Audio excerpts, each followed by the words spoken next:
आप सभी देशवासियों को मेरे तरफ से स्वतंत्रता दिवस की हार्दिक शुभकामनाएं।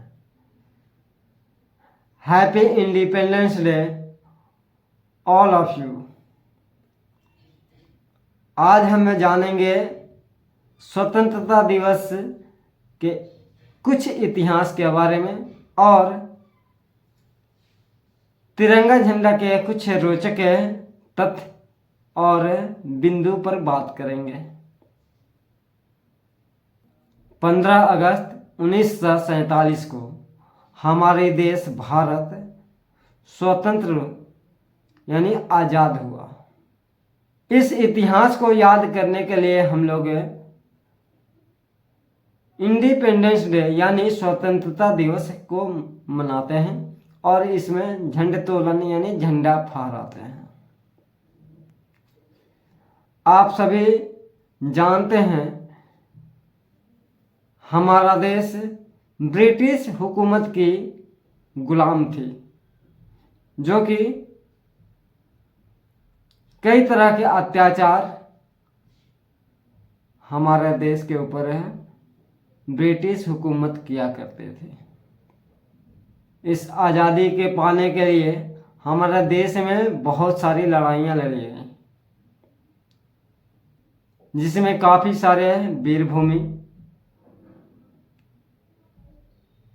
जैसे लौह पुरुष सरदार वल्लभ भाई पटेल, चंद्रशेखर आज़ाद, पंडित जवाहरलाल नेहरू, महात्मा गांधी जी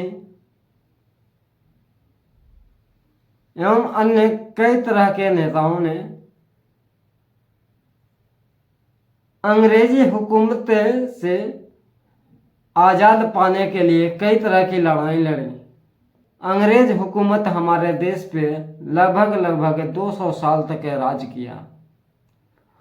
क्रूरता की, अन्याय की, अत्याचार की, तो इसके खिलाफ हमारे भारत के लोग आवाज़ उठाए, कई तरह की बलिदानी दी। इस संघर्ष के बाद 1947 में 15 अगस्त को हमारा देश भारत आज़ाद हुआ। हमारे देश में तिरंगा झंडा ही फहराया जाता है। क्यों? तिरंगा झंडा में 3 कलर के होते हैं, यानी 3 रंग होते हैं। एक केसरिया रंग,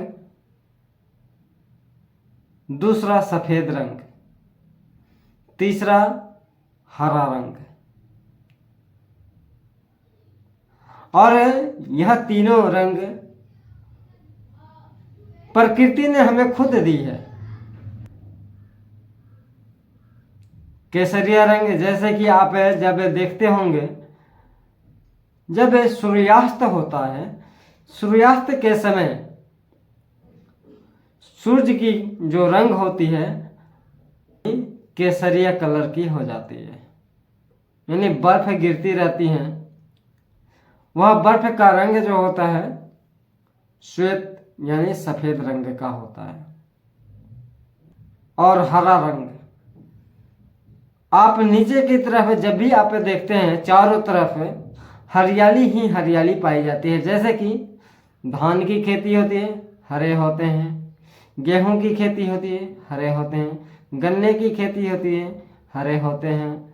या कोई भी अनाज की उत्पादन किया जाता है, धरती के ऊपर कई तरह के घास फूस, जंगल झाड़ियाँ, अनाज, ये सभी जितने भी हैं वह सभी हरे रंग के ही पाए जाते हैं।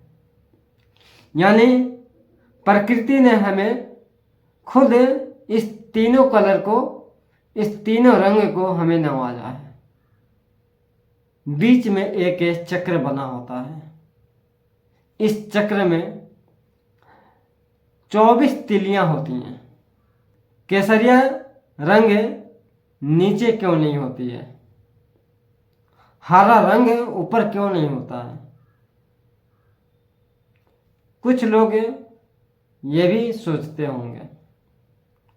जैसा कि आप जानते हैं कि केसरिया रंग जो है प्रकृति ने हमेशा ऊपर की तरफ नवाजा है। जैसे मैंने आपको एग्जाम्पल दिया, सूर्य का जब सूर्यास्त होता है उस समय सूर्य का रंग केसरिया कलर में, केसरिया रंग में पाई जाती है और वह हमेशा ऊपर होती है, इसलिए केसरिया रंग को हमेशा ऊपर ही रखा जाता है तिरंगा में।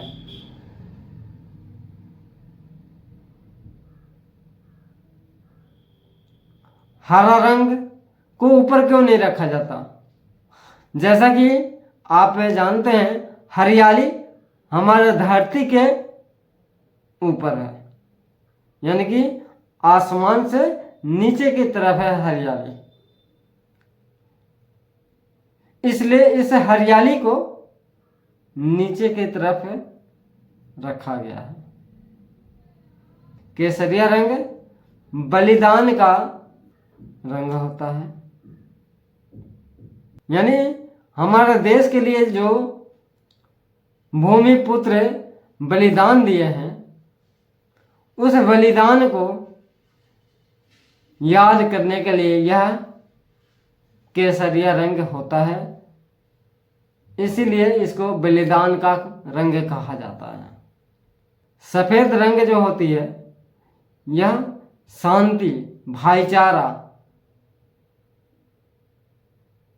इसके लिए यह रंग होता है। जैसे कि आप देखते हैं, जितने भी नेतागण होते हैं वह सफेद रंग के ही पोशाक पहने होते हैं। उनको देश की अगुवाई करने के लिए, प्रतिनिधित्व करने के लिए रखा गया है, जिसको नेता कहा गया है। वह हमेशा सफेद रंग की ही पोशाक पहनते हैं, यानी उनका कहना यह है कि हम शांति का, आपसी भाईचारे का काम करते हैं। हरियाली जो कि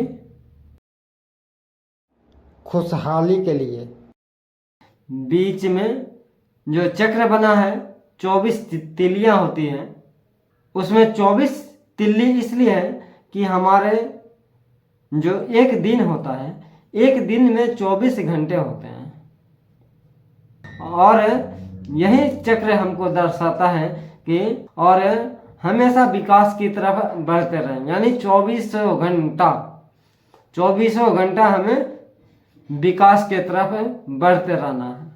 हमें आपसी सौहार्द, भाईचारे को कभी खत्म नहीं करना है। हमारे देश में कई धर्म के लोग होते हैं, हिंदू, मुस्लिम, सिख, ईसाई, बौद्ध, जैन, पारसी, यानी इन सभी धर्मों को एक साथ लेकर के आगे बढ़ें। लिंग का आजादी, जिसमें महिला, पुरुष या फिर ट्रांसजेंडर, इस तीनों में किसी तरह का कोई भेदभाव ना होनी चाहिए। स्वतंत्र क्यों? स्वतंत्रता दिवस हमें क्यों मिले? क्योंकि हमें बोलने की आजादी, किसी चीज के ऊपर अपनी आवाज उठाने की आजादी, हमें अपना रोटी खाने की आजादी, हमें देश में रहने की आजादी, हमें पढ़ाई करने की आजादी, ये सब की आजादी हमें मिली, जिसके वजह से हम स्वतंत्रता दिवस मनाते हैं। तिरंगा झंडा को हमेशा ध्यान रखें कि कब फहराया जाता है और तिरंगा झंडा को कब उतारा जाता है, यह भी ध्यान रखने योग्य बात है। जब सूर्योदय हो, सूर्योदय के बाद ही तिरंगा झंडा को फहराया जाता है। और जैसे ही आपके देश में सूर्यास्त होने लगे तो सूर्यास्त होने से पहले अपने झंडा को नीचे की तरफ उतार करके और उसको अच्छे से साफ करके बढ़िया से सजा करके फिर उसको रख देंगे। बहुत जगह देखने को ये मिलता है कि झंडा को उल्टा फहरा दिया जाता है, जो कि ये कभी माफ करने योग्य नहीं होता है। हाँ, तिरंगा झंडा को कब हमें उल्टा झंडा फहराएंगे, उस किसी तरह का भी जब हमारे देश में संकट आती है, जैसे भूचाल हो, भूकंप हो, त्रासदी हो, बाढ़ हो, बहुत राष्ट्रीय स्तर पर जब यह संकट आए, वैसी स्थिति में हम तिरंगा झंडा को उल्टा फहराते हैं। तिरंगा झंडा को हमेशा सीधा रखा जाता है और दोनों हाथ से पकड़ा जाता है तिरंगा झंडा को। सबसे पहले दाहिने हाथ, ये दाहिना हाथ और ऊपर की तरफ बाएं हाथ है, ऐसे पकड़ते हैं तिरंगा झंडा को। तिरंगा झंडा को तिरछा कब रखा जाता है, जब कोई राष्ट्रीय शोक हो, कोई ऐसी क्षति हो जाती है हमारे देश को जो हमारे देश के लिए काफी बलिदान दिए हों, या कुछ बड़े हस्ती हों जिन्होंने हमारे देश के लिए वर्क किया है, और उस व्यक्ति को जब हम खो देते हैं, वैसी स्थिति में हम तिरंगा झंडा को वैसी ही स्थिति में झुका करके रखा जाता है। अन्यथा हमेशा तिरंगा झंडा को सीधा ऊपर की तरफ रखते हैं। तिरंगा झंडा को अगर कंधे पे रख रहे हैं तो अपने दाहिने कंधे पे ही रखें। धार्मिक कार्य जब होती हैं, वैसी स्थिति में लोग तिरंगा झंडा भी लगाते हैं, लेकिन उसके साथ साथ अपने धर्म संबंधी झंडा भी लगाते हैं। वैसी स्थिति में कोई भी झंडा अपने तिरंगा झंडा से नीचे ही रखेंगे। कभी भी हमेशा यह ध्यान रखें कि हमारा तिरंगा झंडा दाहिने साइड हो और अन्य कोई भी झंडा है वह बाएं साइड में हो, और हमारा तिरंगा झंडा हमेशा उस धार्मिक झंडा से ऊपर हो। तिरंगा झंडा हमेशा ऊपर की तरफ होता है और अन्य कोई भी झंडा है वह बाएं साइड में नीचे की तरफ होता है। कोई भी देश का झंडा अगर साथ में लगाते हैं,